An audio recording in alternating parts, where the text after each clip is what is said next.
म प्रधानमन्त्रीज्यू यहाँ आउँदाखेरि उहाँको हाजिर गर्नुभएको छ कि छैन त्यो हेर्नका लागि अभिलेख शाखालाई म अनुरोध गर्न चाहन्छु। म उहाँको हाजिर यो अभिलेखमा छ कि छैन, उहाँ कतिचोटि आउनुभयो अहिलेसम्मको सदनको बैठकहरूमा र कतिचोटि उहाँले हाजिर गर्नुभयो यो पनि देखाइदिनका लागि म अनुरोध गर्न चाहन्छु। प्रधानमन्त्री जस्तो सरकारको प्रमुख व्यक्तिले जुन यो 17 गते राख्नुभएको अभिव्यक्ति छ त्यो अभिव्यक्ति अविलम्ब सच्याउनुपर्छ। प्रधानमन्त्रीज्यू यहाँ उपस्थित हुनुपर्छ भन्ने म माग राख्दछु।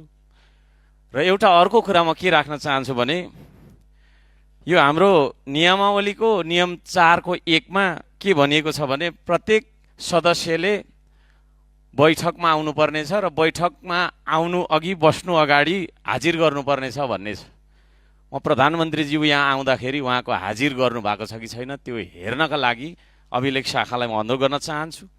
यदि उहाँले हाजिर गर्नु भएको छैन भने उहाँ यो प्रतिनिधि सभाको सदस्य नरहेको ठहर हुन्छ र यदि उहाँ यो तपाईँको चाहिँ के अरे प्रतिनिधि सभाको सदस्य नरहेको ठहर हुन्छ भने संविधानको धारा 77 को 1 को ग ले निज चाहिँ तपाईँको प्रतिनिधि सभाको सदस्य नरहेमा प्रतिनिधि सभाको सदस्य नरहेको हकमा प्रधानमन्त्रीको पदबाट मुक्त हुनुपर्छ भन्ने व्यवस्था गरिएको छ।